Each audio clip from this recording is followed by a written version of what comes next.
चल रहा था अपना नियति को लेकर कि जो नियत के भरोसे रहते हैं वो संसार में नहीं रहते, वे मोक्ष में रहते हैं।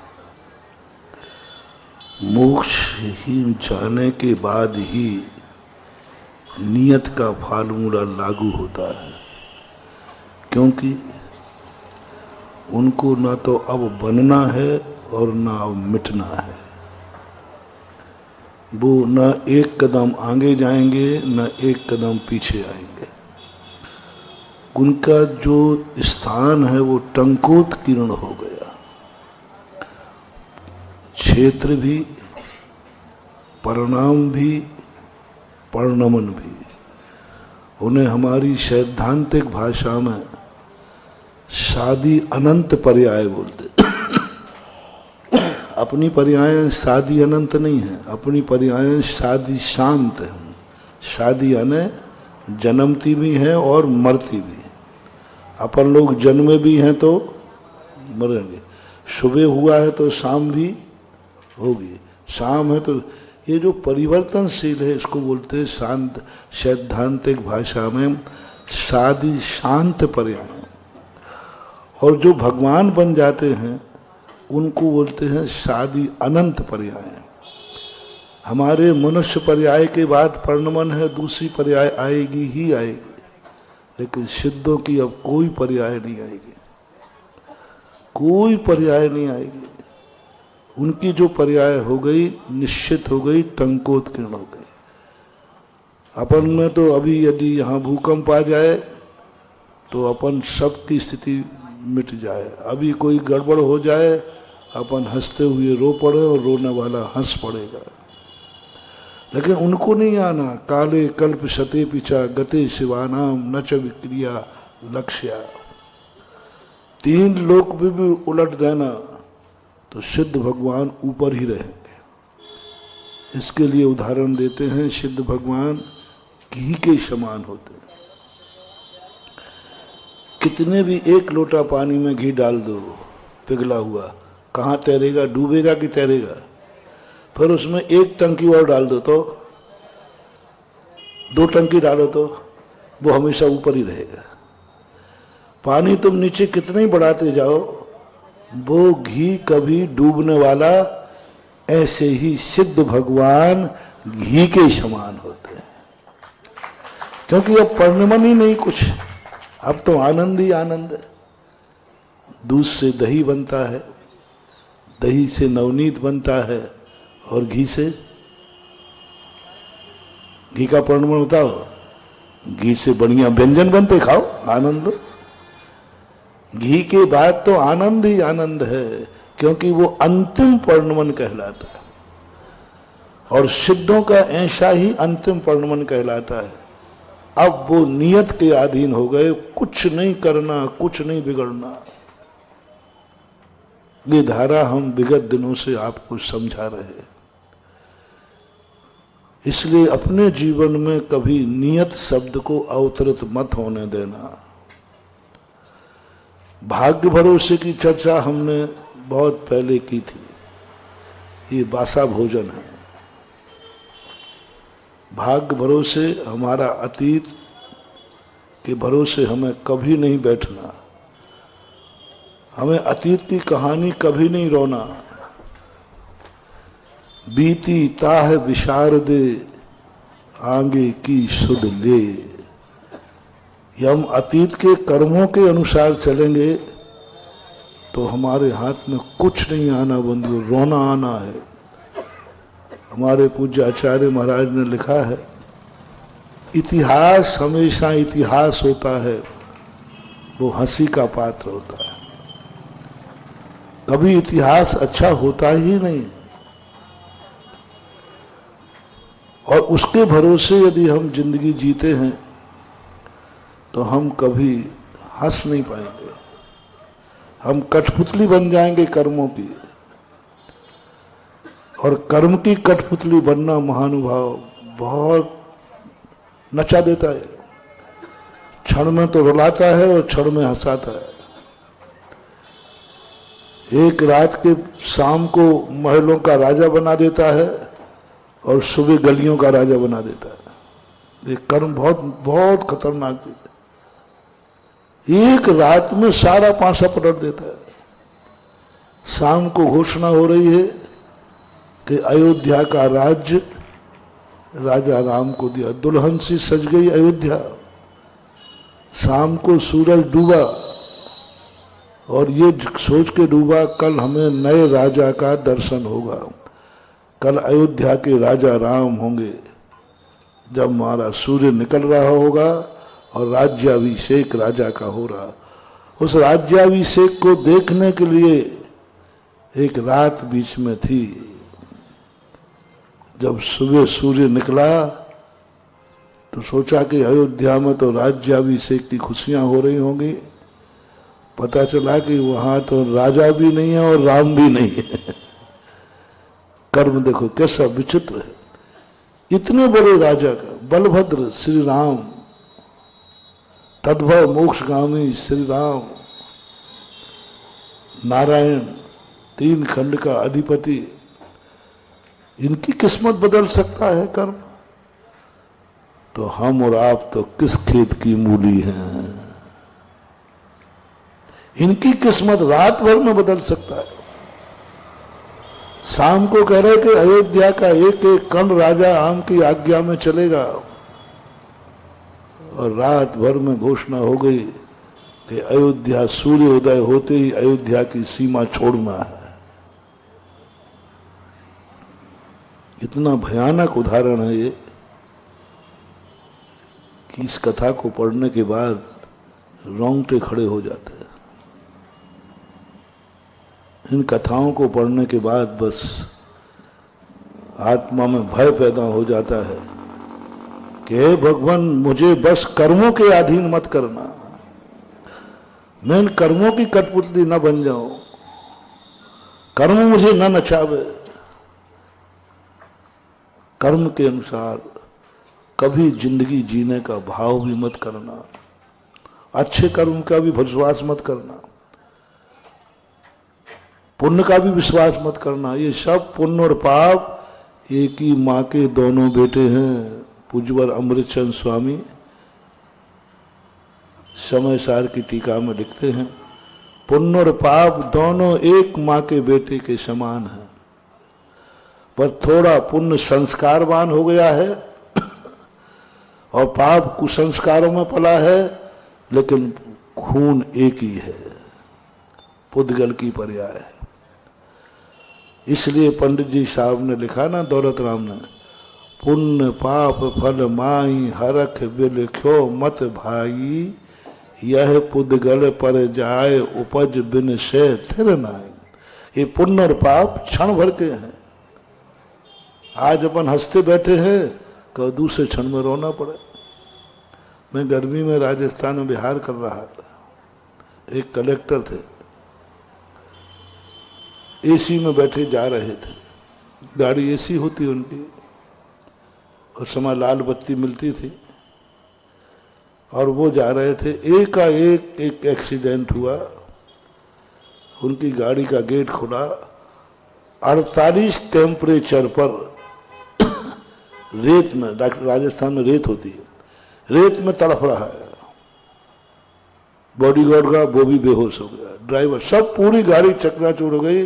कलेक्टर साहब तड़प रहे हैं। एक सेकंड पहले एसी में बैठा हो और एक सेकंड बाद यदि वो 48 टेम्परेचर की रेत में पड़ा हो, उसकी वेदना बताओ।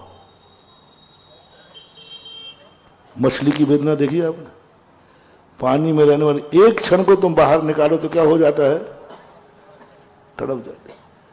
8 घंटे तड़पते रहे कलेक्टर साहब, और एक सेकंड पहले एसी में बैठे थे। पूरा चित्र मेरे सामने ध्यान देकर के मैं जब भी करता हूं, ये कर्मों का खेल है।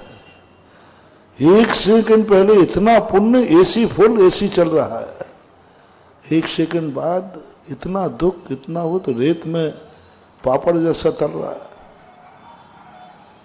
इसलिए महानुभाव, कभी भी कोई भी तुम्हारी जिंदगी में जो कुछ भी दुख और सुख आया हो, कर्म के उदय से तो नहीं आया।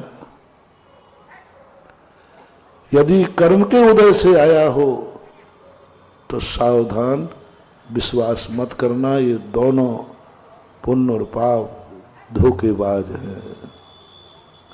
कभी भी किसी भी समय ये पत्ता काट देते। इसलिए कर्म के भरोसे भी अपनी जिंदगी नहीं जीना। अब एक चेतना दी है पूज्यवर कुंद कुंद भगवान ने, कर्म फल चेतना तो हो गई ये कर्म चेतना। ज्ञान चेतना नियत का अधिकार है, मैंने पहले बता दिया, सिद्ध भगवान। कर्म फल चेतना में अज्ञानी लोग संसारी कर्मों के भरोसे जीते हैं।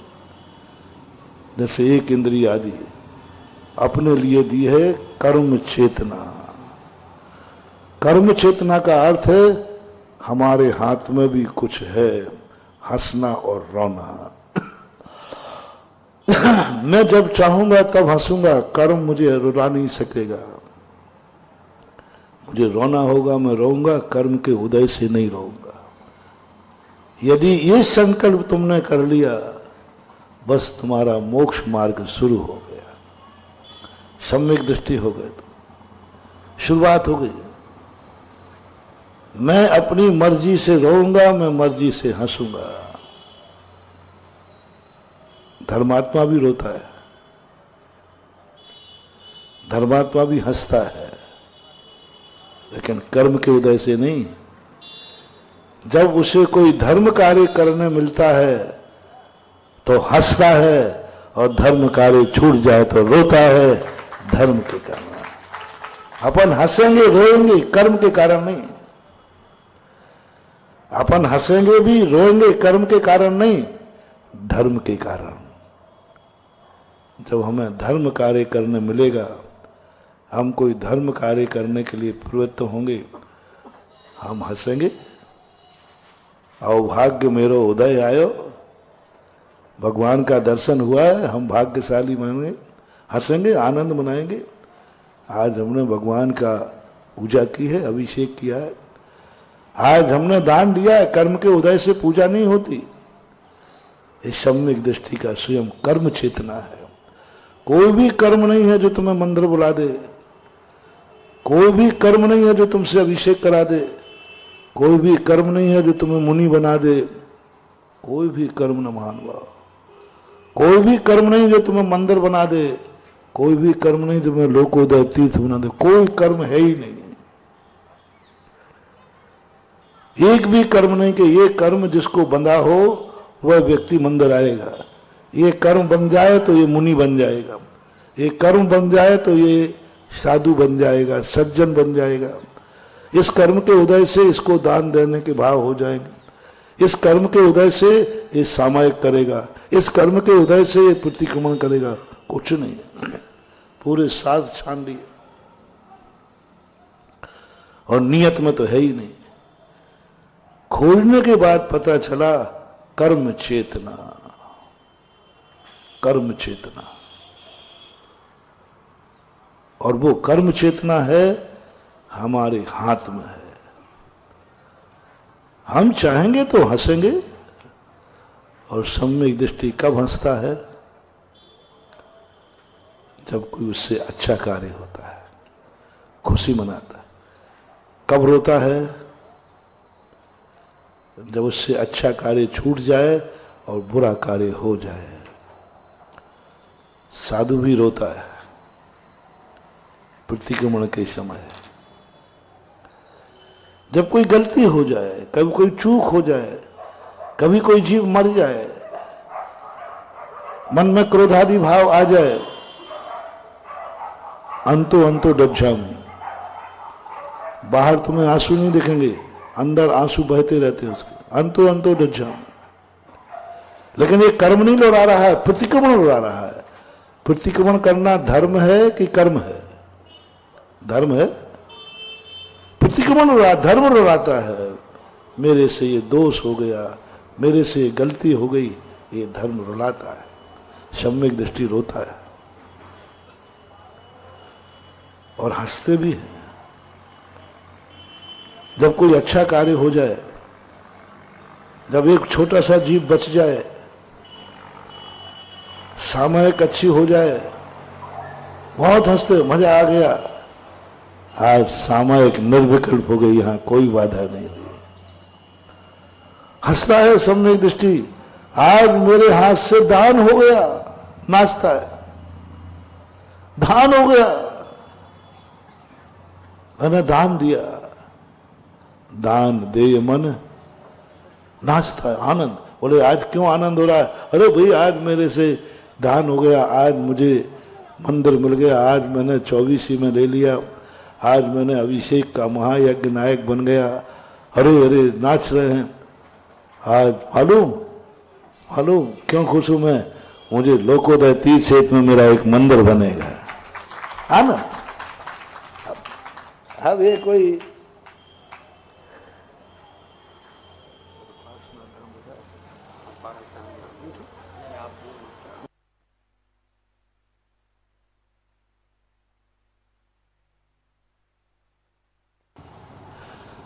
तो ऐसी स्थिति में अब मैं आपसे पूछना चाहता हूं, आप कब रोओगे? रुलाना तो है तुम्हें, क्योंकि बिना रोए बिना भूख नहीं खुलती, बिना रोए बिना अंदर का, वो कहते ना कोई को गम, अरे इसको भाई रुलाओ, और बच्चा रोए नहीं तो बड़ा खतरा है। यदि बच्चा जन्मते नहीं रोता तो ऐसा बताते हैं कि डॉक्टर चिंतित हो जाते हैं। तो रुलाना तो है मैं तुम्हें, बस तुम कब रोओगे?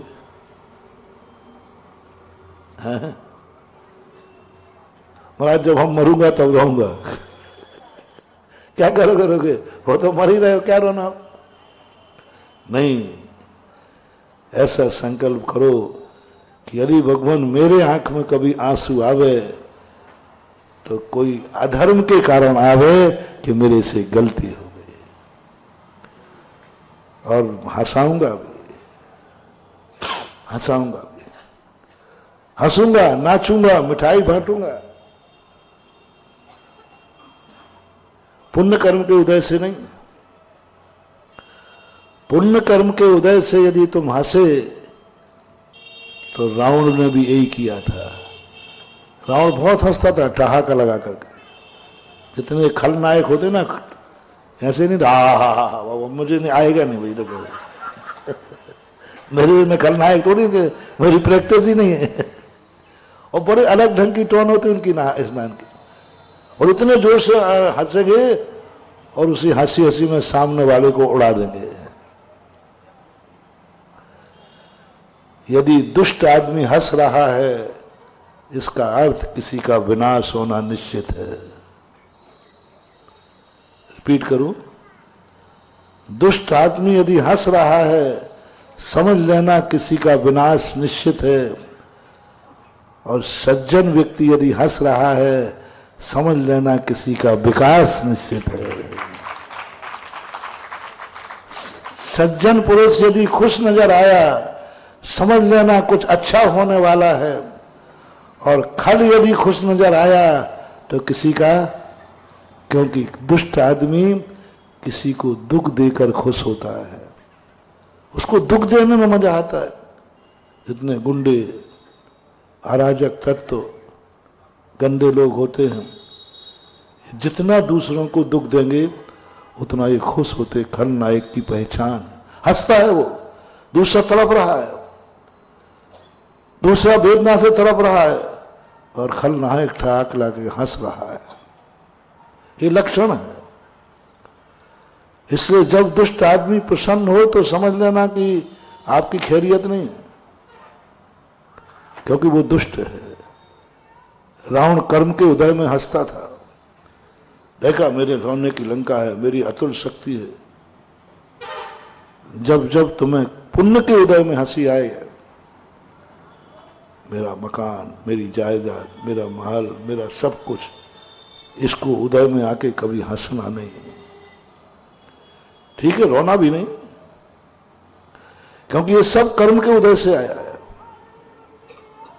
जो कुछ भी तुम्हें संसार का वैभव मिला है कर्म के उदय से आया है, सावधान, इस पर भरोसा मत करना। मैंने श्री राम का उदाहरण दे दिया, कभी नहीं। और जब तुमसे कोई काम हो जाए धर्म का कार्य, इतने हंसना क्यों भाई, तुम सज्जन व्यक्ति की पहचान बता रहा हूं, दुर्जन की बता दी ना।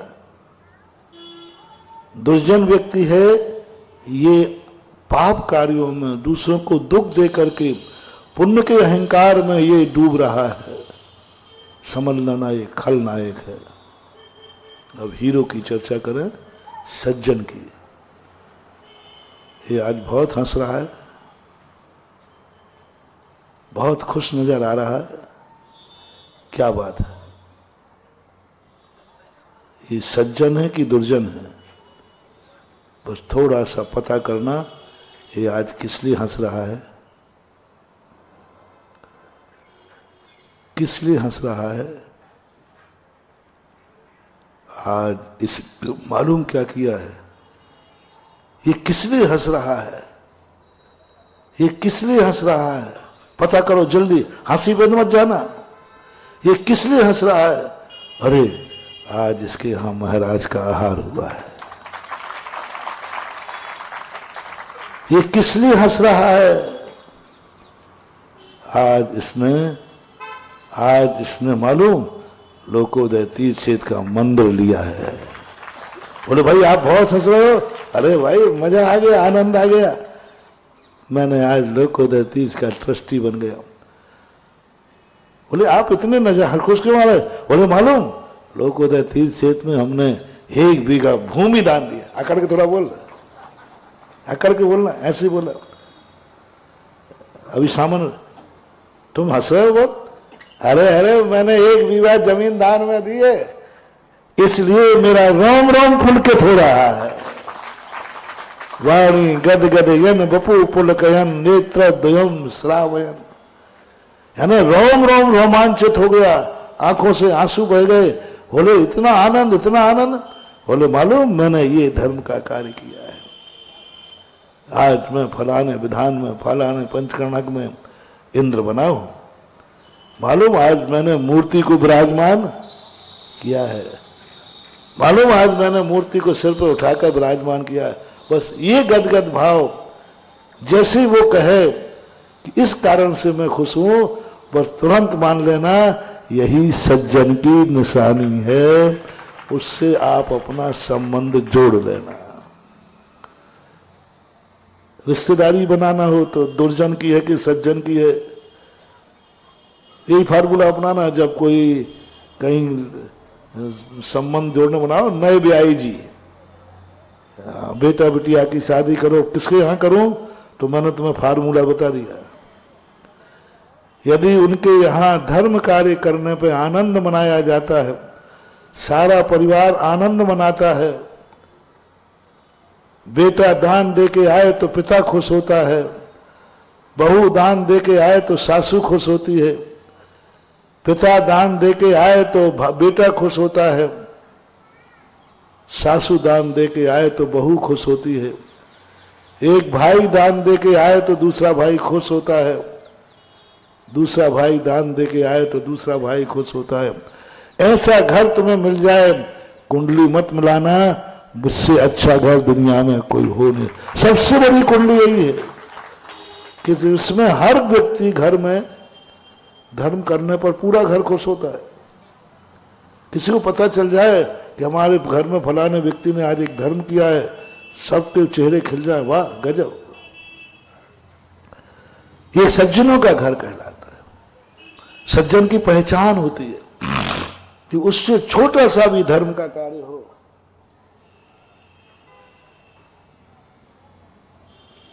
उसके अंदर बहुत आनंद आता है।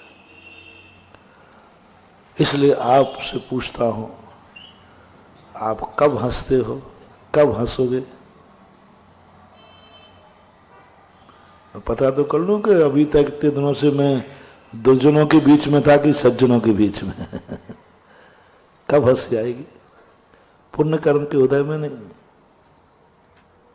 मकान बन गया इसलिए नहीं, गाड़ी आ गई इसलिए नहीं, बेटा बिटिया की शादी हो गई इसलिए नहीं, आज 1 करोड़ रुपया बच गया इसके लिए नहीं। उस पर तो कभी हंसना ही मत, रोना भी नहीं। उस पर तो कभी हंसना ही मत, रोना भी मत। ये खतरनाक कर्म है। जो पुण्य कर्म के उदय में हंसते हैं, ये कर्म उन्हें जरूर रुलाएगा। एक बार शायद मैंने कहीं उदाहरण दिया था, छोटे बालक को आप कभी हंसाना तो उसकी मां मना करेगी, ज्यादा मत हंसाओ। अरे मैं रुला नहीं रहा हूं, हंसा रहा हूं। बेटा भी कहता है कि मम्मी वो तो मुझे हंसा रहा है। लेकिन ये रहस्य कौन जानती है? हंसने वाला नहीं जानता है, हंसाने वाला भी। तो फिर मां क्यों रोक रही है? क्योंकि उसे मालूम है ये बालक हंस रहा है, जिस कारण से नियम है बाद में उतना ही। ये आप लोगों में सही है ना? बालक जितना हंसता है उतना ही रोता है। यही जिनवाणी माने जा। जिनवाणी माँ और तुम्हारी माँ में पैटर्न बदला है, पैटर्न वही है। माँ बेटे के स्थान पर भक्त आया। माँ बेटे को ज्यादा नहीं हंसाती, चुप करती, चुप रहे, अभी तू रोएगा उतना ही। हंसते समय तो 4 लोग आ जाएंगे, रोते समय तो माँ को भोगना पड़ेगा ना। हंसते वाला को तो 4 हंसाने वाले आ जाएंगे, जब रोता है तो कौन चुप करती है? माँ। बस यही हमारी जिनवाणी माँ को पड़ी है। ये सब हंसाएगा, ये कर्म हंसाएगा, पुण्य के उदय में हंसेगा। और जब उतना ही रोना पड़ेगा, फिर आखिर आओगे तो तुम जिनवाणी के पास भी, मम्मी बचाओ। कष्ट आता है ना, तो अपन भगवान के पास जाते। तो भगवान ने पहले कहा, देख ये कल रोएगा तो मेरे पास ही आएगा। इसलिए वो उन्होंने पहले कह दिया, बेटा कर्म के उदय में हंसना मत, रोना भी मत। रोना भी नहीं, हंसना भी मत। तो मैं कब हंसूं और कब रोऊं? हंसना और रोना तो है, दोनों स्वास्थ्य के लिए बड़े लाभदायक हैं। आजकल लाफिंग बहुत चलते गार्डनों में, सुबह से सारे बुढ़े हंसने पहुंचते। हाँ, गार्डनों में आजकल देखना सारे बुढ़े बैठ जाएंगे, क्योंकि 24 घंटे में तो उनको हंसना मिलना नहीं। तो क्योंकि दोस्त यारी सब खत्म, तो गार्डन में जाके वो हाँ ऐसे ठहाका लाके हंसते हैं। आजकल लाफिंग योगा बोलते इसको, कि खूब आनंद बनाओ। ऐसे हंसना तो है और रोना भी जरूरी है, क्योंकि रोने से भूख खुलती है, रोने से अंदर के गम निकल जाते हैं, रोने से व्यक्ति स्वस्थ होता है। इसलिए प्रकृति ने जन्म देते समय बालक को रुलाया। जो रो जाएगा वो जिंदगी भर स्वस्थ रहेगा, जो रोएगा वो जिंदगी भर स्वस्थ रहेगा। जो रोएगा रुलाओ। जीवनधर चरित्र में आया कि जीवनधर बहुत जन्म से बहुत होशियार बालक था। वो जब भी भोजन करता था तो रोता था पहले। तो उसकी माँ ने कहा महाराज से, महाराज जी इसको समझाओ, जब भी भोजन करता है उसके पहले रोता है, फिर बाद में खाता है। तो महाराज ने कहा बेटा ऐसा क्यों करता है? तो जीवनधर क्या कहता, महाराज जी अभी तो हमारी मम्मी पागल थी, अब तो आप भी बुद्धू हो। बोलो इसमें क्या है? महाराज अगर इतना पता नहीं है, अभी तक तो मम्मी शायद इसलिए कहती होगी कि रोएगा तो ज्यादा रोटी खाएगा। अब आप भी नहीं समझ रहे। मैं इसलिए रोता हूं महाराज कि रोने के बाद भूख अच्छी लगती है, रोने के बाद शरीर फ्रेश हो जाता है, स्वस्थ हो जाता है। बात समझ में है, नीति भी है। 24 घंटे में एक आध बार रो लिया करो रे, रो लिया करो। हम तो 3 बार रोते हैं, इसलिए स्वस्थ है, इसलिए अपना मन बहुत प्रसन्न रहता है। साधु को तुम सदा प्रसन्न क्यों देखते हो? हम सदा प्रसन्न रहते हैं क्योंकि हम 3 बार रोते हैं। महाराज जी आप रोते हुए तो कभी दिखे नहीं। हाँ तुम्हें दिख जाए तो अभी मामला गड़बड़ हो जाएगा ना बाजार में, महाराज जी रो रहे थे। बड़े आदमी के रोने का तरीका अलग होता है। महाराज मैंने तो आपको कभी रोते देखा ही ना। हाँ एक बार जरूर देखा था रामटेक में, कुंडलपुर में, जब आप आचार्य जी पास थे, हाँ तब देखा था। वो रोना था ही नहीं, वो रोना, वो तो खुशी के आंसू थे, वो रोना था ही नहीं। जो तुमने देखा वो रोना था ही नहीं, वो तो आनंद के आंसू थे। ओरिजिनल हम लोग रोते हैं दिन में 3 बार 24 घंटे में, जब प्रतिक्रमण करते हैं। यदि मेरे मन से, वचन से, काय से किसी भी जीव को दुख पहुंचा हो, धक्का लगा हो, मेरे मूल गुणों में कहीं दोष लगा हो, अपराधना लगा हो, प्रतिक्रमण करना ही साधु का रोना है। अंतो गच्छामि, कहता है भगवान मैं अंदर अंदर पश्चाताप कर रहा हूं कि मेरे से गलती क्यों हो गई। अंदर अंदर पश्चाताप करता हूं, प्रतिक्रमण करता है, हर साधु करता है। जो साधु 24 घंटे में 3 बार नहीं रोता है वो साधु नहीं हो सकता है। पूज्यवर कुंद कुंद भगवान के वाच है। 28 मूल गुणों में एक मूल गुण रखा है। 28 मूल गुण होते ना, उनमें एक प्रतिक्रमण नाम का मूल गुण है। प्रतिक्रमण है, समता समारे, थुति उचारे, वंदना जिन देव को, नित्य करे प्रत्याख्यान प्रतिक्रमण, तजे तन है मेरे को। एक मूल गुण है, 3 बार तुम्हें रोना है, 3 बार रोना है, कम नहीं। 2 बार दोष लग गए, 3 बार साधुपन खत्म कर दिया जाएगा। 3 बार रोना है साधु को। पापेष्टेन दुरात्मना जड़ धिया, माया बिना लोभिना, राग द्वेष मलीमशेन मनसा, दुष्कर्मयन निर्मितम। ये बोल करके अंतो मेरे मन वचन काय से कभी भी कोई गलत भाव आ हो, गलत वचन निकला हो, गलत प्रवृत्ति हो, अंतो जज्झामी, मैं पश्चाताप करता हूं। पश्चाताप ही तो रोना है, ये ऊपर के आंसू नहीं, ये तो अमृतांजन लगाने से भी आ जाते हैं। ये तो किसी कारण से भी, आंख में कई लोगों को बीमारी होती आंसू आने की, कई लोगों के आंसू टपकते ही रहता है, लेकिन अंदर से जो पश्चाताप होता है अपने दोषों के प्रति, वह दिन में 3 बार साधु करता है, 3 बार रोता है। तुम कितने बार रोते हो? कर्म के उदय में रोए तो ध्यान रखना, दुख कर्म का उदय आया, दुख आ गया, यदि रोए तो रावण की उपाधि मिलेगी, ध्यान रखना। रावण क्यों मना मालूम?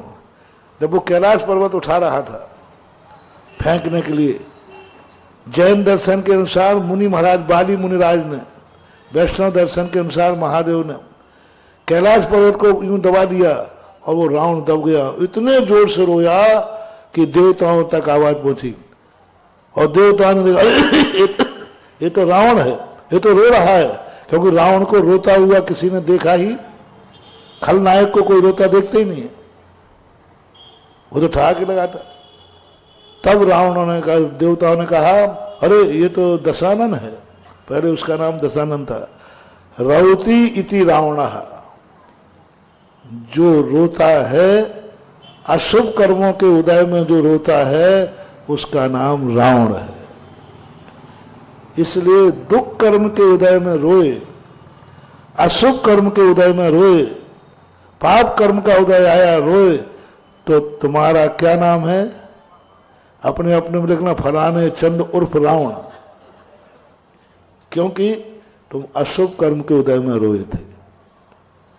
नहीं, अपन को रोने पर रावण की उपाधि नहीं, अपन को रोने पर राम की उपाधि मिलना चाहिए। हम रोएंगे, लेकिन किस पर रोएंगे? कर्म के उदय में नहीं, हमारे से चूक हो जाने पर, गलती हो जाने पर, कुछ दोष लग जाने पर, गलत विचार, दुष्ट चिंतियम, हा दुष्ट वाचियम, मैंने दुष्ट सोचा हो, मैंने बुरा बोला हो, मैंने बुरा किया हो, मैंने बुरा देखा हो, मैंने बुरा सुना हो, मैं बुरे स्थान में गया हूं, मैंने बुरों की संगति की हो, मैंने कभी बुरे कार्यों का समर्थन किया हो, तो रोने बैठ जाना। अपने बुरे कार्यों पर जो रोता है वो सज्जन कहलाता है। तो कभी आपसे कुछ बुरा हो जाए, धर्म छूट जाए, धर्म नहीं कर पाओ, मेरे सामने मंदिर बन रहा था, लो मैं रुला रहा हूं, रोना, फूट फूट के रोना, हमें दिखाने के लिए नहीं, कमरा बंद करके रोना, लो मैं रोने का सम्यक दृष्टि सज्जन और ज्ञानी और जैन जो हैं वे यदि हैं तो रोना। देखो मेरे यहां मंदिर बन रहा था, 24 की घोषणा हुई, मैं नहीं ले पाया क्योंकि समर्थ नहीं था, मुझे नहीं मिल पाई, मैंने थोड़ा लेट नाम लिखाया। ये रोवे, बहुत फायदेमंद है तुम्हारा रोना, रो लो थोड़ा कि तुम्हें एक पुण्य कार्य करना नहीं मिला। वे रोग हैं सज्जन पुरुषों कह रहे हो, दुर्जन की नहीं। लोकोदय तीर्थ क्षेत्र बन रहा है, ओहो हमने बने हुए तीर्थ क्षेत्रों की वंदना की, आगरा का वो सिर, बने हुए तीर्थ क्षेत्र की वंदना करना और एक तीर्थ क्षेत्र बनाने का मौका मिलना कितना बड़ा पुण्य। हमारे यहां एक तीर्थ क्षेत्र बन रहा था, लेकिन मैं पापी एक मंदिर बनाने लायक भी समर्थ नहीं है मेरे में, मैं 1 बीघा जमीन नहीं दे सकता। रो घर में बैठ करके, ये लोकोदय तीर्थ क्षेत्र उन सज्जनों को रुलाने के लिए बना रहा हूं,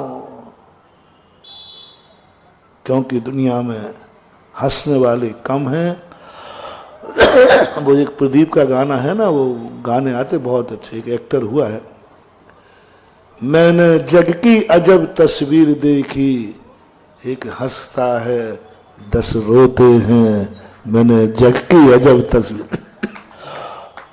कभी कभी सुन लेता हूं उठते, बहुत अच्छे गाने हैं उसके, 8-10 गाने। मैंने जग की अजब तस्वीर देखी, एक हंसता है 10 रोते हैं। तो रोने वालों की संख्या ज्यादा है।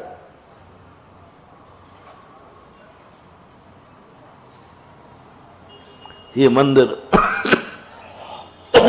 ये दान, ये पूजाएं, मैं साधु बन के तुम्हारे सामने आया हूं तुम्हें रुलाने के लिए।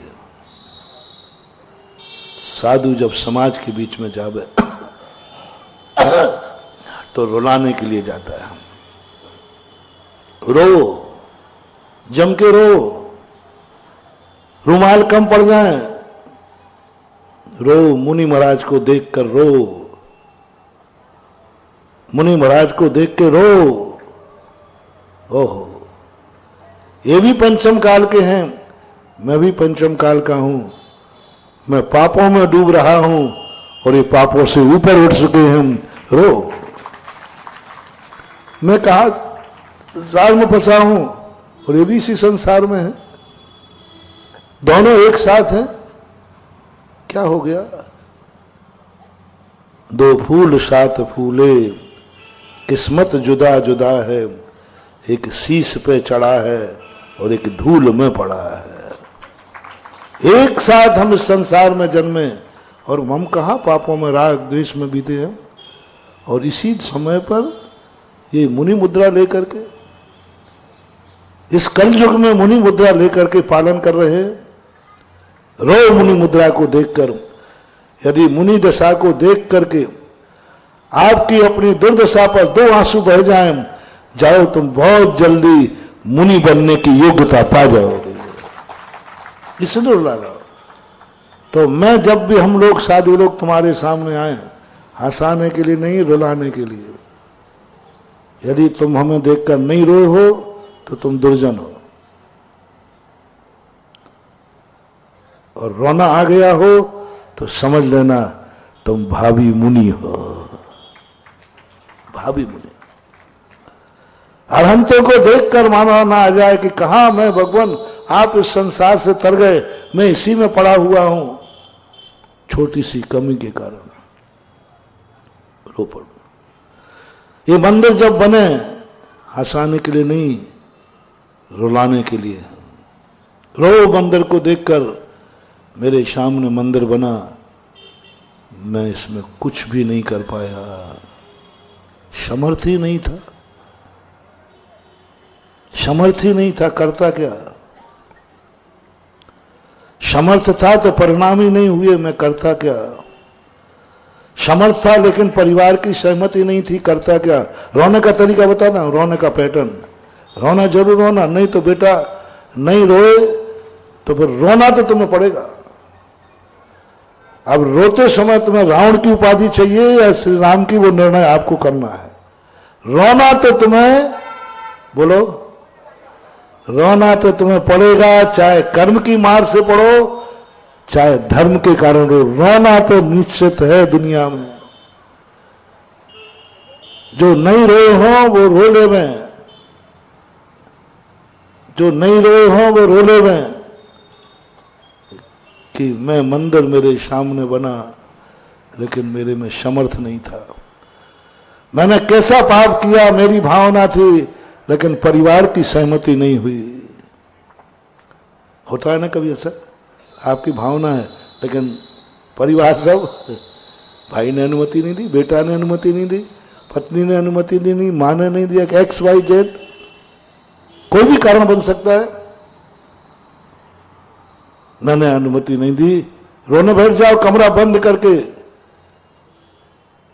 धर्म कार्य छूट गया क्योंकि परिवार की सहमति नहीं थी। जरूर मैंने कोई पाप किया है, तभी धर्म कार्य में बाधा डालने वाला ये परिवार हमें मिला है। बस 2 आंसू बहा देना, 2 आंसू बहा देना। उस समय जो तुम्हें कर्म का बंध होगा, अगला भाव ऐसा परिवार मिलेगा कि तुम पूरी जायदाद दान में दे दोगे तो कोई तुम्हें हाथ पकड़ने वाला नहीं बल्कि तुम्हारा साथ देने वाला मिलेगा। भाग्य से मिलता है जी। अभी 2 दिन पहले, कल परसों का, भाग्य से मिलता है कि एक व्यक्ति कोई धर्म करे, सारा परिवार उसकी अनुमोदना करता है, खुशी मनाता है, बहुत अच्छा किया, बहुत अच्छा। हमने पूरा डिटेल में बताया था। पूरी संपत्ति दान में देके आ गया और घर जाके कहा पापा मैं तो सब दे के आया। पापा ने कहा बेटा सब दे के आ गया, अब तो कुछ बचे ही नहीं, सबके 1 आध दिन कर लेना, फैंसी ड्रेस कर लेना, अभी नहीं करना, अभी तो आपको पता चल गया है। मैं आज तीर्थ यात्रा पे गया था, महाराज जी में गया था, ऐसा प्रवचन हुआ तो मैं तो पूरी संपत्ति जितनी थी सब दान में दे आया।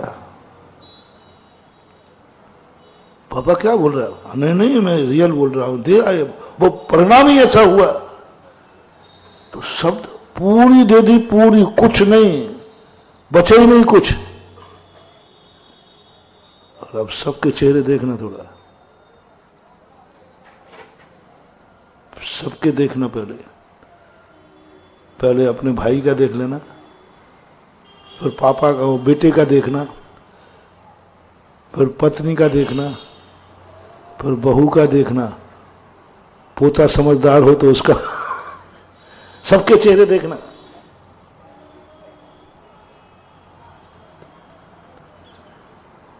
उद्दंड दुर्जन परिवार होगा तो कह देंगे पापा कोर्ट में खड़ा कर दूंगा, ध्यान रखना, मेरा हिस्सा भी है इसमें। पांडवों का उदाहरण दिया था ना, पांडवों का उदाहरण दिया था ना, 5 भाइयों को दाव पर लगा दिया, द्रौपदी को दाव पर लगा दिया।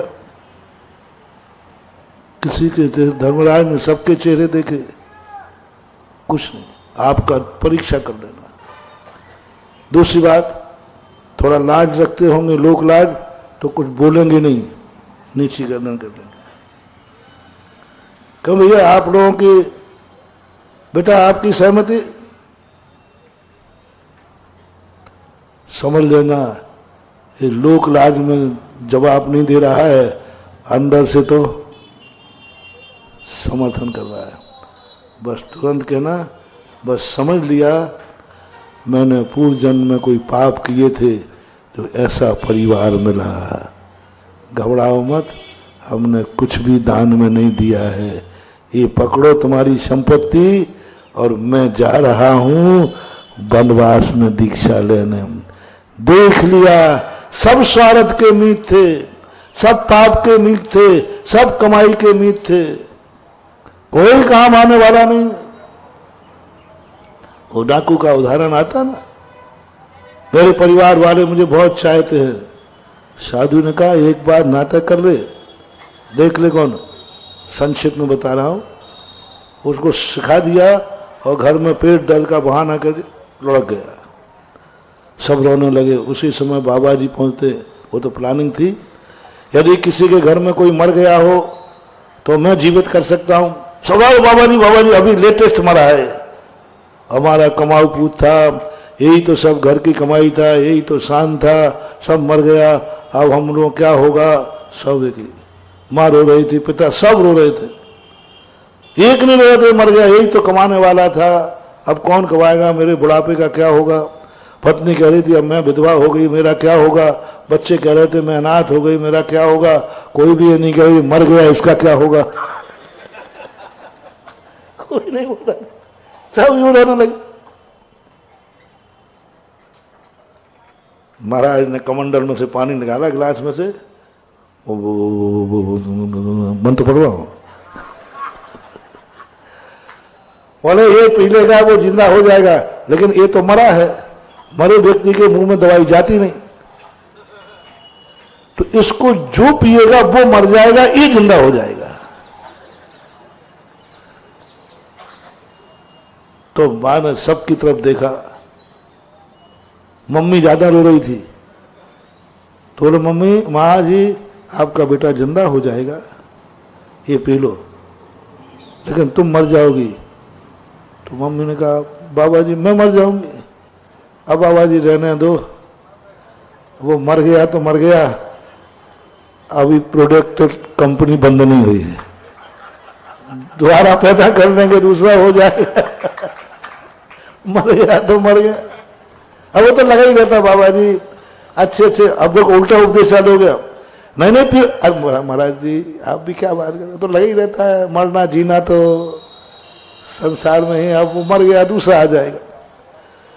पत्नी रो रही थी, उसने कहा भाई तू तो पहले तेरा तो सुहाग था, प्राण क्या बोलते, प्राणनाथ, अरे हाँ प्राणनाथ, प्राणनाथ परमेश्वर, पर तू मर जाएगी। बाबा जी मेरे मरने के बाद ये जिंदा हो भी गए तो मेरे किस काम के, कोई दूसरी शादी और कर लेंगे, इसलिए हम महाराज जी जाने दो।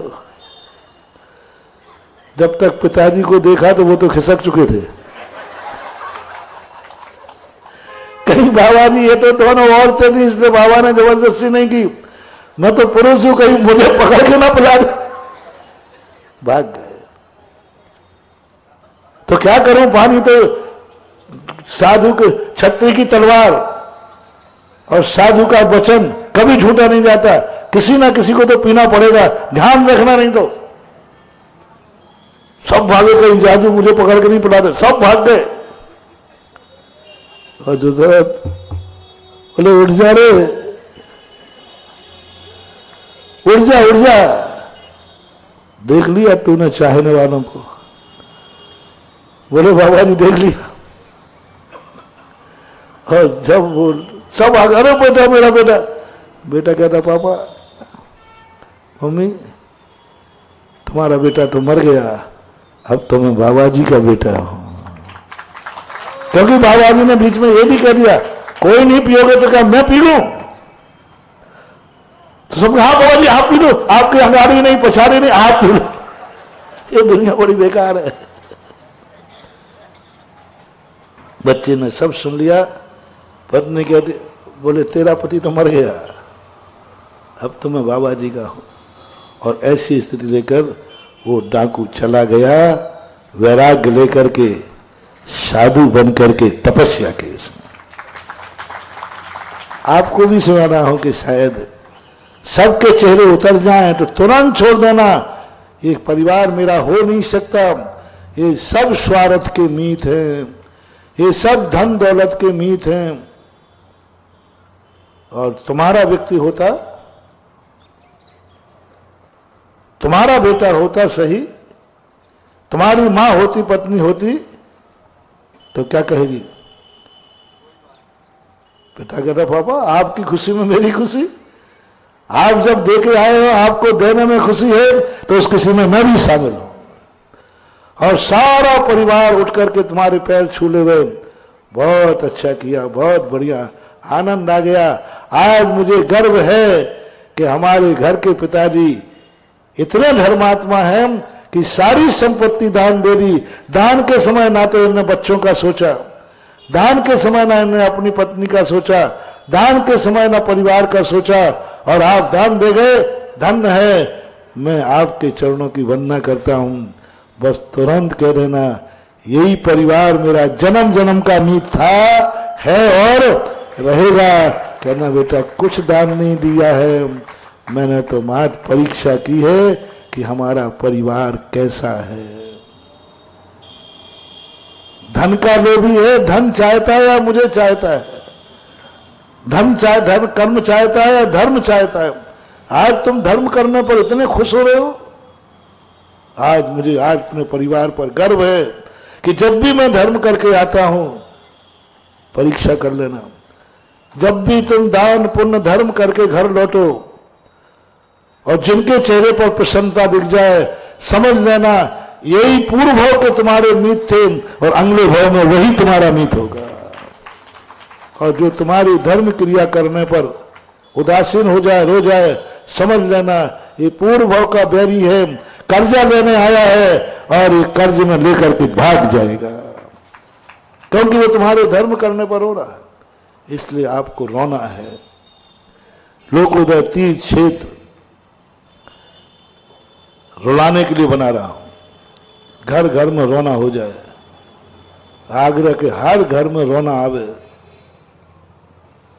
इतना रोना आवे, इतना रोना आवे कि एक आध घर में मुझे भी रूमाल लेकर छुल्लक जी को भेजना पड़े, तो छुल्लक जी चले जाना तो पत्ता लेकर, ऐसा भाव आ जाए। हाँ क्योंकि महाराज जी वो तो इतना रो रहा है, इतना रो रहा है, तो छुल्लक जी कहूँ मैं तो जाके करूंगा क्या, क्योंकि मेरे पास तो रूमाल है नहीं, इनके पास दुपट्टा है, चले जा।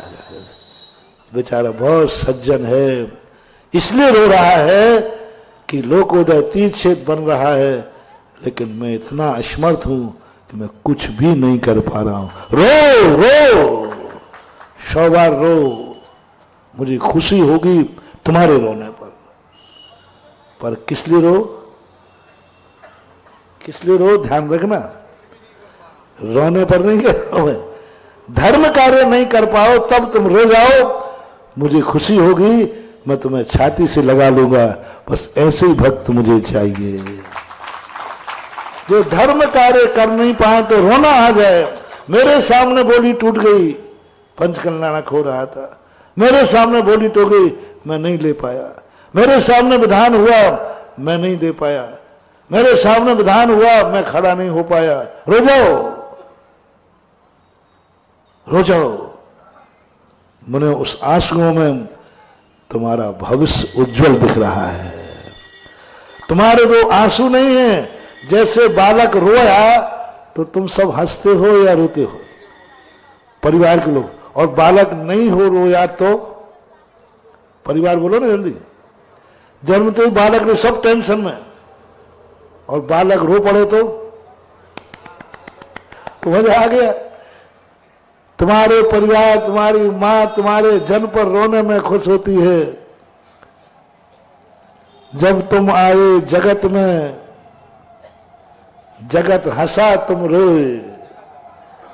तब तुम आए जगत में, जगत हंसा तुम रोए। ऐसी करनी कर कर चलो, फिर से हंसी न हो। तुम रो रहे थे और सब खुशियां मना रहे, अरे रो पड़ा, रे रो पड़ा, रो पड़ा, रो पड़ा। मैं भी, तुम रो पड़ो, मैं खुशियां, अरे रो पड़ा, अरे छी फुटोला, रो पड़ा, रो पड़ा। मजा आ गया, आनंद आ गया, क्योंकि मुझे मालूम है तुम्हारे रोने से मां समझ गई अब ये स्वस्थ रहेगा। तुम यदि रो पड़ो, भली नहीं बना पाओ कोई भी चीज, दान नहीं दे पाओ, लेकिन रो पड़ो तो मैं खुश हो जाऊंगा कि आज नहीं दे पाया लेकिन कल देने लायक बन जाएगा, क्योंकि रो पड़ा है। क्योंकि हेतु बनाओ, कल देखो मैं भविष्यवाणी कर रहा हूं, मैं सर्वज्ञ नहीं हूं लेकिन सर्वज्ञ से कम भी नहीं हूं। सर्वज्ञ तो नहीं हूं, पक्का है। क्या घोषणा करे? क्योंकि धर्म कार्य नहीं मिलने पर ये रो पड़ा है, इसका अर्थ है भविष्य में ये धर्म कार्य करने के समर्थ हो जाएगा, क्योंकि आज रो पड़ा है। इसलिए जो नहीं कर पाते, असमर्थ हैं, वे रोए, और वे सबसे ज्यादा रोए जो समर्थ थे फिर नहीं कर पाए। समर्थ थे, लोकोदय तीर्थ बन रहा था, लेकिन उसमें तुम कुछ भी नहीं कर पाए, 1 इंच जमीन भी नहीं दे पाए, एक छोटा सा भी ट्रस्टी नहीं बन पाए, छोटा सा कुछ मंदिर नहीं बना पाए, कुछ नहीं कर पाए, और समर्थ थे। 2 कारण। पहला कारण मैंने बता दिया, परिवार अनुकूल नहीं था, परिवार की वजह रो, कमरा बंद करके धार सिर फोड़ फोड़ के रो कि मैं तो समर्थ था, शक्ति है, इतनी शक्ति है कि पूरा तीर्थ ही अकेला बना दे, लेकिन क्या करे। लेकिन ज्वाइंट फैमिली, सबकी सहमति है, कमरा में 2-4 बार सिर फोड़ लेना, ऐसे, और वो वीडियो मुझे दिखा देना, मैं खुश हो जाऊंगा। तू करम फोड़ेगा तो दीवार से सिर फोड़ना, मुझे खुशी हो जाएगी, और इसलिए खुशी होगा कि अगला भव तुझे ऐसे परिवार में मिलेगा जहां सारी जन्नत देने के बाद भी परिवार तेरे पैर छुएगा, ऐसा मिल जाएगा परिवार। इसलिए मैं खुश हो जाऊंगा, क्योंकि मैं भविष्य जान रहा हूं। दूसरा कारण कंजूसी के कारण से। कंजूस व्यक्ति है, देखो मेरे पास धन है लेकिन देने का भाव नहीं हो रहा, क्या पड़ेगा। कई लोग कहते हैं ऐसे, ईमानदार होते हैं, ईमानदार कंजूस। कौन से कंजूस? ईमानदार कंजूस। तो भाई तेरी समर्थ नहीं, और महाराज जी समर्थ तो खूब है, पूरा क्षेत्र अकेला बना दूं, लेकिन महाराज जी मेरे से पैसा नहीं छूटता, प्राण निकलते चमड़ी जाए पर। हाँ, कई कंजूस लोग हमारे पास कह पड़ते हैं, नहीं छूटता महाराज, क्या करें, दान देने का भाव नहीं होता। शक्ति है लेकिन दान देने का भाव नहीं हो रहा है। वे तो इतने जोर से सिर फोड़े कि खून निकल आए और पट्टी बांध के आ जाए, इतने जोर से सिर फोड़ा। मैंने क्यों फूट गया? बोले महाराज शक्ति है लेकिन देने का भाव नहीं हो रहा, इसलिए मैंने इतना रोया, सिर फोड़ लिया। मैंने कहा बस अब की बार तो ऐसा होगा, बस वो खून निकल गया, खून निकल गया। निश्चित से अब तेरे लिए ऐसा वातावरण बनेगा कि 1 रुपया तेरे पास होगा और 2 रुपये की गोली लेने का भाव करेगा। ये रोने के दिन हैं जब हम 3 बार रोते हैं दिन में, तो तुम्हें तो 100 बार रुलाऊंगा, क्योंकि तुम मेरे से ज्यादा गलती करते हो या मैं ज्यादा गलती करता हूं? बोलो ना, गलतियां तुमसे ज्यादा होती है मेरे से, आपसे। तो हमें 3 बार पश्चाताप, तो तुम्हारे लिए कितने बार करना। महानुभाव, मोटिवेशन। जब भी कोई अच्छा कार्य तुमसे छूटे तब अंदर एक ऐसा धक्का लगना चाहिए, एकदम आंसू टप से गिर जाना चाहिए, अच्छा कार्य छूट गया। सज्जन व्यक्ति अच्छे कार्य छूटने पर रोता है, दुर्जन व्यक्ति अच्छे कार्य छूटने पर हंसता है। अच्छा रहा बच गया, अच्छा रहा बच गया। अच्छा रहा महाराज के चंगुल में नहीं आने तो आज हमारा गुटखा छूट जाता। अच्छा बेटा और जाओ, फंस गए, मैं तो इसलिए बाहर ही खड़ा था। जो अंदर गए वो फंस गए, और हम सो महानुभाव बहुत करुणा दया करके कह रहा हूं, यदि तुम्हें ये भाव आ गया, देख महाराज के चंगुल में गया ना पार, छूट गया गुटखा, मैं तो बच गया। यदि तुम्हें बचने पर खुशी हुई हो तो पत्थर की लकीर समझना, बहुत जल्दी तुम्हें कैंसर होने वाला है, कर्म बन गया। क्योंकि तुमने किस पर खुशी मना ली? पाप पर। बच गया महाराज के चित्र में, मैं आ ही नहीं पाया। ये कभी यहां हुआ था, परसों अभिषेक दिया था ना, यही दिया था, कहां दिया था वहां। तो सबसे पूछ रहा था, देख पितन अभिषेक का नियम लेना। अब वो लगाते लगाते एक व्यक्ति खिसक गया, वो उससे मैंने कहा नहीं, तो बाहर कहते यार मेरे तो मजा आ गया, महाराज ने कहा ही नहीं मेरे से। क्योंकि दूसरे दोस्त ने पूछ लिया कि बोले भाई तूने भी नियम ले लिया क्या? अब मैंने तो ले लिया, महाराज ने कहा। तो दूसरा कहते मैंने क्यों? बोले मेरे से महाराज ने कहा ही नहीं। अरे मजा आ गया, महाराज को याद ही नहीं आया मुझे। अब बाद में जाकर के उस दोस्त ने कहा महाराज जी ये बच गया, और वो भाग गया वो। मैंने कहा ये गया काम से। नियम नहीं मिलने पर खुश हो रहा है, यही तेरे दुर्भाग्य का समय आ गया। और ये कहता सुनना, मैं कैसा पापी हूं, सबसे महाराज कह रहे थे, मेरे से कहा ही नहीं। जरूर मेरे पाप कर। महाराज जी ये बताओ, आपने मेरे से क्यों नहीं कहा कि अभिषेक का नियम? जरूर मैंने पाप किया। यदि ये पश्चाताप हो जाता तो उसका भविष्य बहुत उज्जवल हो जाता। बोलो, तुम्हें धर्म कार्य में, त्याग करने में, दान करने में यदि तुम बच जाओ तो खुशी होती है कि दुख? वो ऊपर से कुछ भी बोल दो, अंदर की बात कह रहा। यदि खुशी हो तो समझ लेना इसी का नाम रावण है, इसी का नाम दुर्जन है। और धर्म कार्य करने से तुम वंचित रह जाओ किसी भी कारण से, तो समझ लेना तुम सज्जन हो, तुम्हारा भविष्य उज्जवल है। अब 2 बातें हम आपसे करना चाहते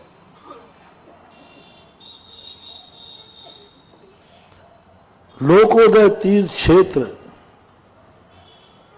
किसका है?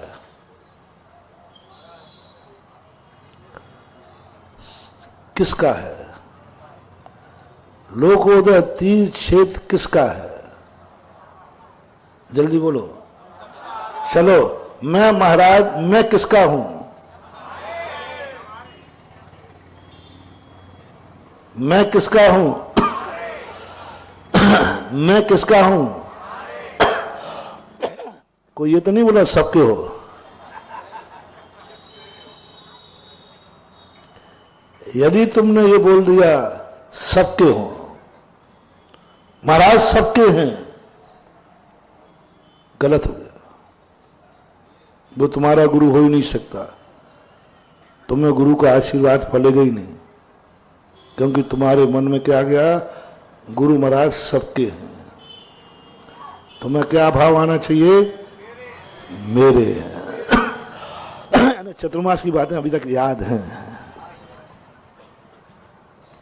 एक 4 बाप का बता जा रहा, मैंने उदाहरण दिया था, और किसी दोस्त ने तुमसे पूछा ये कौन जा रहा है? तुमने भी भाव कहा 4 बेटों का बाप जा रहा है। वो 4 बेटों का बाप है कि नहीं, लेकिन तुम्हारे मुंह से क्या निकला? इसी प्रकार गुरु महाराज सबके हैं, लेकिन जब कोई पूछे कौन जा रहे हैं ये, तो यही भाव आना चाहिए, मेरे गुरु जा रहे हैं, मेरे गुरु। अब बोलो लोकोदय तीर्थ क्षेत्र किसका है? पीछे वाले नहीं बोले, हाथ उठा के बता ना किस किसका है।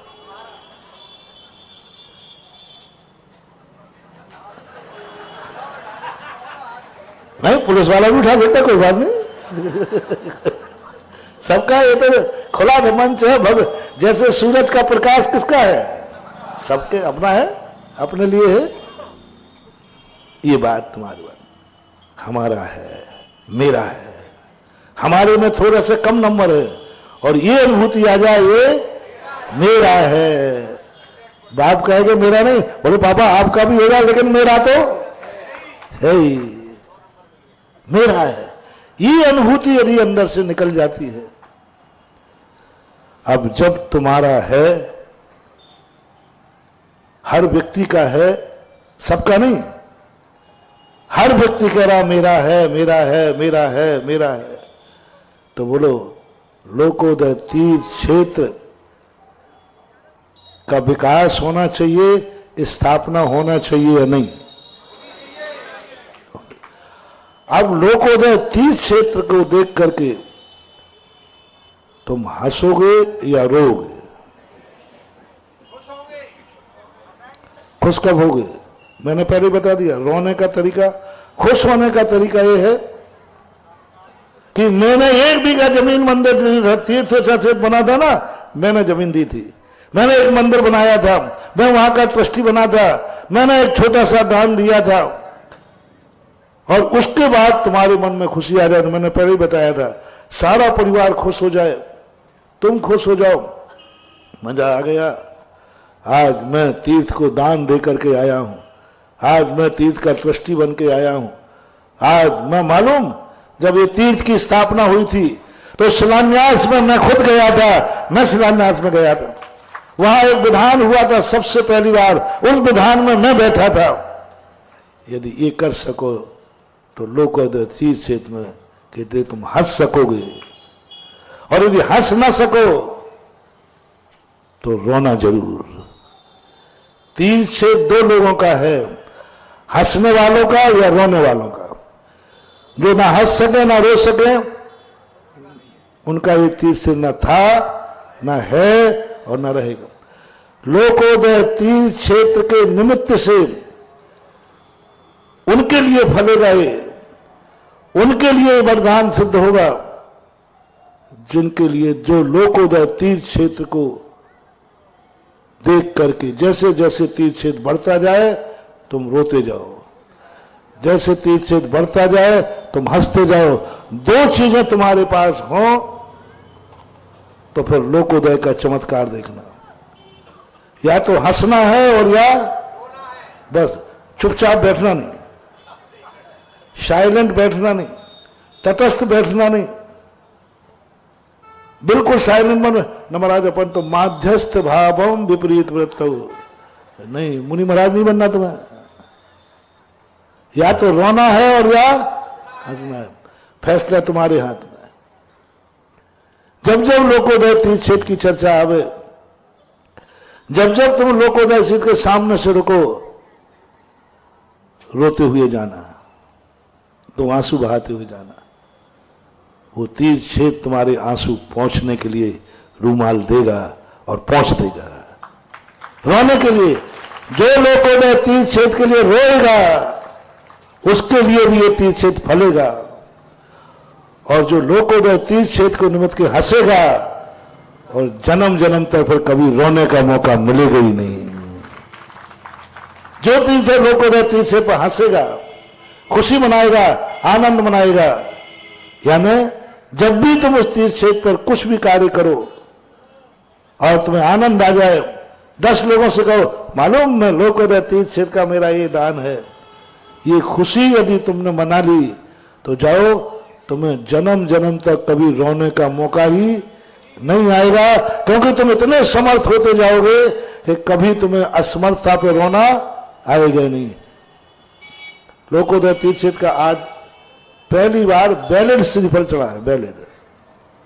अभी तक तो अनवैलिड था, आज बैलेट छपा है, पूरा रजिस्टर्ड होकर छपा है। तो 2 वर्ष मैंने इसलिए प्रारंभ में भूमिका बना दी क्योंकि कहीं लोकोदय तीर्थ क्षेत्र आपका विनाश न कर दे, इसलिए मैं मंदिर की भूमिका बना दी। ये मंदिर आपका विनाश नहीं कर दे, इसलिए भूमिका बना दी मेरे आने से कहीं तुम्हारा विनाश ना हो जाए। इसलिए कोई भी दुर्घटना के पहले सरकार पहले से सावधान करती है, सावधान। इसलिए मैंने लोकोदय तीर्थ क्षेत्र से आपको सावधान कर दिया। कल के दिन तुम्हारा नुकसान हो तो मेरी जिम्मेवारी नहीं, आज का वीडियो सुरक्षित रखना।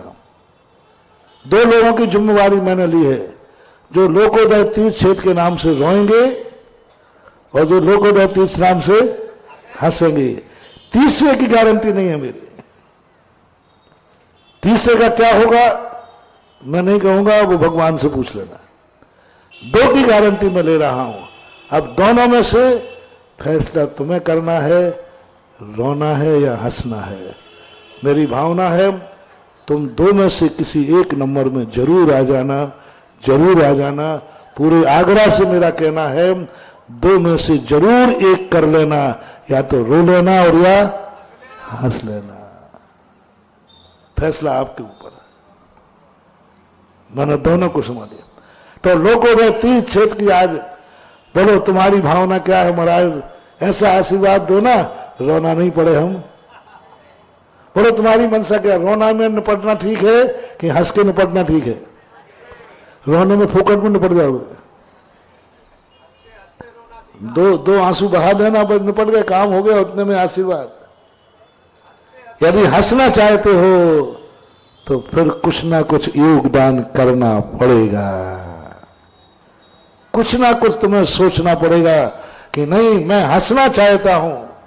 जब भी लोकोदय क्षेत्र के सामने निकले और हमारे आनंद हो जाए, इस लोकोदय क्षेत्र को मेरे सामने बना था और मैं इसमें भागीदार था, ये स्थिति हो। और आज बैलेट रूप से मैं प्रधानमंत्री के बैठे, क्योंकि मैं प्रवचन देने में इतना मस्त हो जाता हूं, ये लोग पीछे से खिसक जाते, मैं करूं क्या। हाँ 1-2 बार हो गया छात्रमास में, तो वो हम तो प्रवचन देने में आते समय तो दिखा अपन के बैठे हो गए, और बीच में मुझे याद आई उसकी कोई काम से, देखा तो मैंने कहा आया तो सामने से, गया कहां से है ना। तो आज पूरे बैठे, इसलिए मैंने देख लिया कि हाँ पूरे सभी हाँ बैठे, सब बैठे, मतलब मिनिस्ट्री पूरी बैठी है, टेम्परेरी मिनिस्ट्री है अभी। और एक बहुत बड़ा आज सबके मन में भाव आया, कल भी चर्चा हुई, आज लोकोदय तीर्थ क्षेत्र की जमीन निश्चित हो चुकी है।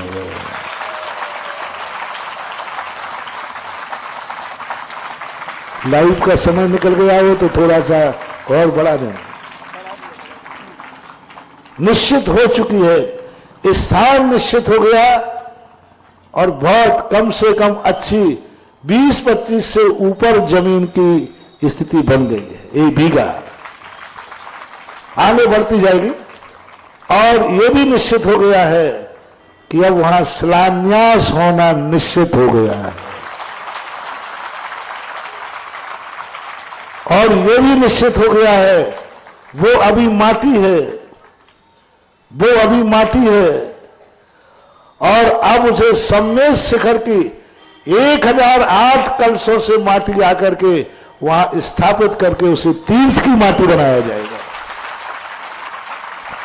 कोई नया तीर्थ जब बनता है तो उसमें सम्मेद शिखर की माटी की स्थापना करते हैं, एक नंद्यावर्त की स्थापना करते हैं। नंद्यावर्त जहां स्थापित हो जाता है सम्मेद शिखर के नीचे, और अयोध्या के नीचे नंद्यावर्त है। प्रलय पड़ जाएगा, पूरे प्रलय पड़ जाएगा, लेकिन कभी भी वह नंद्यावर्त नष्ट नहीं होगा। और जैसे वो नंद्यावर्त 7 दिन का प्रलय पड़ेगा पंचम काल के अंत में, 6ठे काल के अंत में, 49 दिन का। और जैसे वो सब पहाड़ गल के मिट्टी में मिल जाएंगे और वो नंद्यावर्त ऊपर आएगा, जैसे उस नंद्यावर्त की लोग पूजा करेंगे देवता, उसी समय प्रलय खत्म होकर के सुरक्षा आ जाएंगे। ऐसे नंद्यावर्त की स्थापना होगी उस स्थिति में। और नंद्यावर्त के ऊपर 1008 कलश सम्मेद शिखर से चल चुके हैं। सम्मेद शिखर की माटी वहां पूरी 20 टोकों की, क्योंकि वो शाश्वत तीर्थ क्षेत्र है। और तो जो शाश्वत नहीं है, गिरनार, चंपापुर, ये शाश्वत नहीं है, वो शाश्वत अविनाशी तीर्थ क्षेत्र है। वहां की माटी वहां से चल चुकी है और वो स्थापित हो गई 1008 कलशों में रखे जाए। और वहां पर हमेशा एक ऐसा पंचध्वज स्थापित होते हैं उन्हीं माटी के लिए, उसके लिए वो भी निश्चित हो चुका है। अब कोई संदेह का स्थान नहीं रहा। अभी तक तो लोग कहते महाराज 2 महीने जो लोगों का एड्रेस बताओ पहले कहा है। अभी एड्रेस में पिन कोड नंबर नहीं बता रहा हूं, लेकिन ये पक्का हो गया कि एड्रेस है, पक्का हो गया है, सब कुछ एकदम सही। अब ये बताएं लोकोदय तीर्थ क्षेत्र किसका है? तो बोलो, अब लोकोदय तीर्थ में मेरा तो नहीं है, मेरा तो नहीं है, मेरा तो नहीं, तुम्हारा है। क्योंकि मैं एक तीर्थ क्षेत्र का कह दूं मेरा है तो हमारे तो कान खिंच जाएंगे। महावीर स्वामी कहेगा तू एक तीर्थ का कब से हो गया?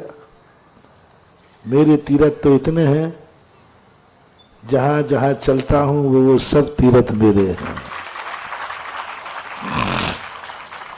मेरा कोई तीर्थ नहीं और ऐसा कोई तीर्थ नहीं जो मेरा ना हो।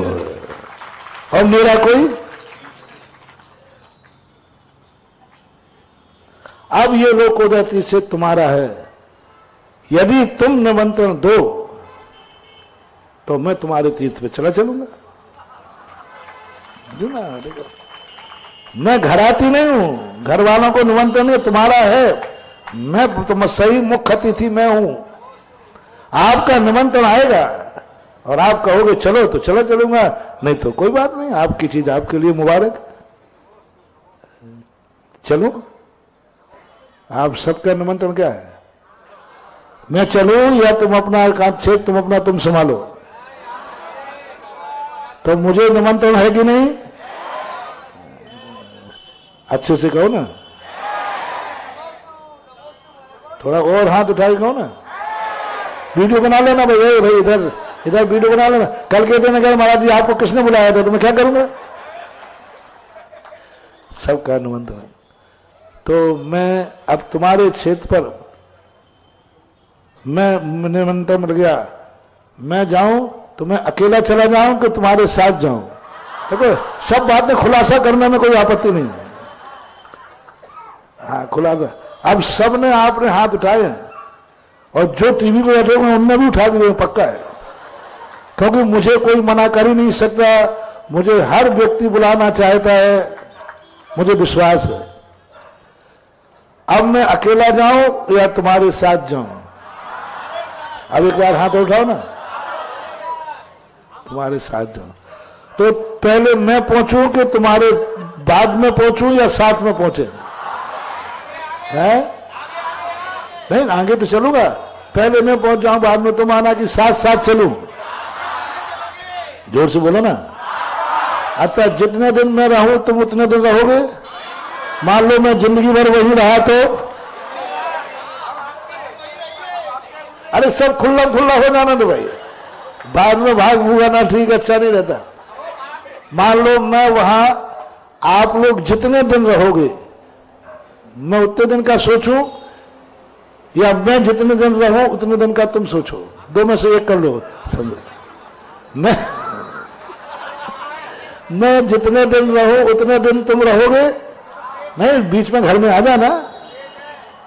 लेकिन जितने दिन मैं रहूं उसमें 24 घंटे में एक बार तुम्हें हाजिरी जरूर देना है, चलो इतने में समझौता करता हूं। तो रात में तो यहां भेजनी पड़ेगा, वहां क्या करेंगे?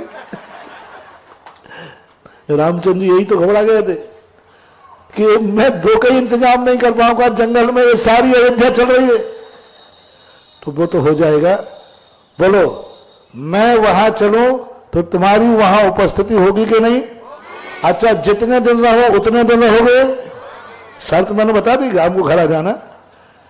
जितने दिन मैं वहां रहूं 24 घंटे में एक बार वहां तुम्हें आना, वही तुम्हारी उपस्थिति मानी जाएगी। अब बोलो कितने दिन रहूं? एक दिन, जितना कह दोगे हम, हमारे पास वैसे ही टाइम नहीं है, बोलो क्या, जितने कम करोगे उतने अच्छा। बोलो एक दिन में लौटाऊं, 2 दिन में, 3 दिन में, 4 दिन में, हफ्ते भर में, जीवन भर?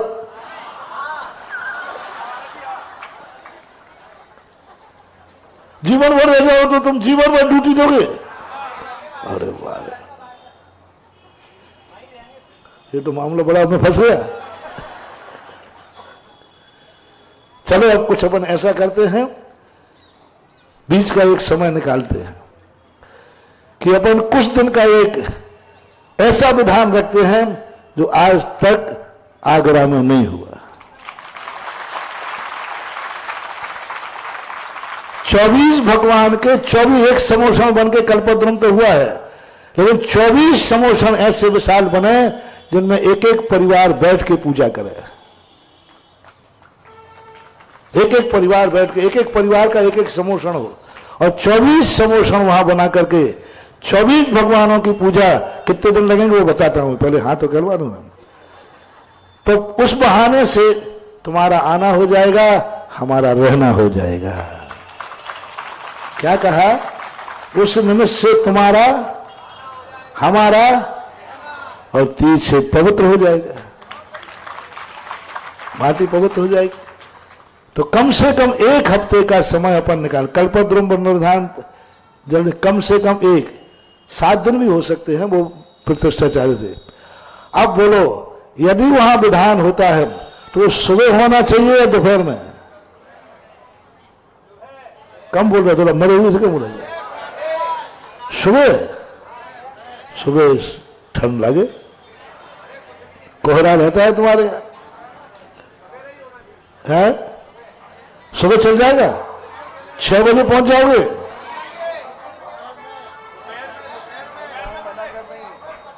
छह बजे पहुंच जाओगे। देखें, अच्छा देखो, एक तो 11 बजे से शुरू होगा, 12 बजे से मान लो, 11-12 बजे, और एक सुबह शुरू हो। सुबह शुरू होना चाहिए विधान। कितने लोग हाथ उठा रहे? सुबह वाले। अच्छा दोपहर में होना चाहिए, इसके समर्थन में कितने हैं? अरे वाह, दोपहर वाले ज्यादा है। तुमने क्यों दोपहर के लिए उठाया? अरे रोटी पानी तो ये देंगे कि नहीं बुलाएंगे तो रोटी पानी तुम्हारा वहीं रहेगा। भोजन व्यवस्था की चिंता मत करो, भोजन व्यवस्था तो ये, और आगरा खिलाने में तो माहिर है, सारे दुनिया को फेल कर दिया। आगरा में तो अब जिसको भी कभी आगरा के नाम खाने पे आए ना तो वो 3 दिन से भूखा आएगा, क्योंकि खिलाते ही ऐसे माल। और जो कंपनी चातुर्मास में खिलाई वही कंपनी आ गई तो फिर तो घर में नहीं बनाओगे, फिर तो घर में नहीं बनाओगे ना। हाँ, नहीं बनाना घर में। तो ऐसे लेकर के, तो बोलो अब यदि अपन विधान करते कल्पद्रुम महामंडल विधान 24 समोषण का, भावना तो यही है, फिर व्यवस्था नहीं बनी तो 24 का। तो ऐसे 24 नाम पहले तो ये बताएं कितने लोग होंगे जो 5-7 दिन के इस विधान में लोकोदय तीर्थ क्षेत्र में मेरे रहते हुए बैठेंगे। देखें, हाथ तो उठाएं, देखें कितने हैं। विधान में बैठने की बात कर रहा हूं, राशि ज्यादा नहीं रखेंगे। क्यों?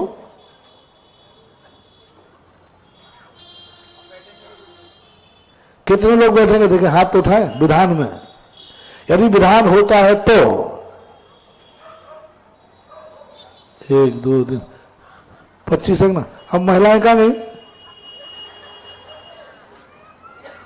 अरे छिपी टोला से कम 1000 जोड़े होना चाहिए। तुम्हारे पर जो कोषाध्यक्ष जी हैं, क्या नाम है, अमित बाबू, इनको तो बड़ा गर्व है। महाराज छिपी टोला से हम 1000 नहीं तो 500 जोड़े करके दूंगा, इनने वायदा किया है। अब इनका खड़े हो जा भाई, फौजी खड़ा हो जा, मंत्री खड़ा हो जा, आ जाओ इधर। बोलो लोकोदय तीर्थ क्षेत्र छिपी टोला का है कि नहीं? बोलो ना, है कि नहीं? है। तो हम वहां जाए कि नहीं? तो तुम चलोगे कि नहीं?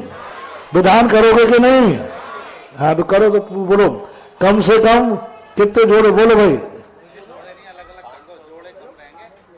हाँ वही जोड़े का, चलो एक जोड़े पुरुष नहीं बैठ सकते घर से, तो 2 सास बहू बैठ जाना, भाई बहन बैठ जाना, पत्नी पत्नी होना थोड़ी जोड़ा करा दो, कोई भी जोड़ा हो। बोलो कितने कर सकते हो? तो हम देखो बिना उसके मैं तारीख, मेरा तो ऊपर बैठा हूं, यहीं से बाईपास रास्ता मैंने खोज लिया। तुम कहोगे तो तुम्हारे क्षेत्र में जाऊंगा, नहीं तो हमारा रास्ता अलग है, सड़क, और उस रास्ते के लिए तुमसे पूछूंगा नहीं, सड़क सरकारी है, पैर हमारे है। लोकोदय तुम्हारा है तो तुम ले चलो तो ठीक। हाँ वो तो सब पूरी व्यवस्था कमेटी करेगी, बसों की, आने की, ले जाने की, छोड़ने की। कम से कम कुछ करो तो फिर मैं इनको आशीर्वाद दूं, नहीं तो फिर मैं नहीं जाऊंगा, और जाऊंगा तो होकर के आ जाऊंगा। और तुम चाहते हो कि क्षेत्र की एनर्जी इतनी बढ़े कि बनने के पहले ही उसमें अतिशय हो जाए। मैं कहा है जितने क्षेत्र बने हैं, बनने के पहले अतिशय होना चाहिए, तब तो अतिशयकारी क्षेत्र मेरा वादा है। नारेली बना बनने के पहले अतिशय। अभी एक तीर्थ क्षेत्र बना के आया बागड़ में, माटी थी ऐसे खेता, उसमें नंद्यावर्त की स्थापना करके आया, 1008 माटी स्थापित की। और मैंने कहा अब जब भी तुम्हारे कोई भी विपदा आती है, कोई भी कार्यक्रम है, एक नारियल लेकर नंद्यावर्त के पास आकर के 9 बार नमोकार मंत्र पढ़ जाना। क्या चमत्कार हुआ, लोग इतनी भीड़ आई और हर व्यक्ति कहने लगा मैं नारियल चढ़ा के गया था, नंद्यावर्त को नमोस्तु करके गया, मेरा काम हो गया। अभी क्षेत्र बागड़ का वीरोदय से बागड़ के बैठे भी, और अभी प्रतिष्ठा नहीं हुई, उसके पहले ही तीर्थ। मैं चाहता हूं लोकोदय तीर्थ से जब मंदिर बने तो बने, जब प्रतिष्ठा हो तो हो, उसके पहले ही वहां इतना अतिशय हो जाए कि जो 9 बार नमोकार मंत्र खड़े होकर पढ़ ले, उसकी सारी जिंदगी सुधर जाए। यदि ऐसा तीर्थ बनाना है तो आपको 5-7 दिन तक कोई पूजा तो करना ही पड़ेगी। हाँ महिलाएं बैठ जाएंगी खाली। और पूज्यवर बसों की पूरी व्यवस्था रहेगी, बसों की आना फ्री, जाना फ्री, खाना फ्री। हाँ। बोलो जल्दी, तो हम आशीर्वाद दें, आशीर्वाद लेने बैठे आज। अब कितने लोग बैठेंगे? अब इतने सुविधाओं के बाद कितने लोग बैठ जाएंगे? और नहीं तो इन तीनों लोगों की जमानत जब्त होना। देखो या तो इनके अनुसार चलो,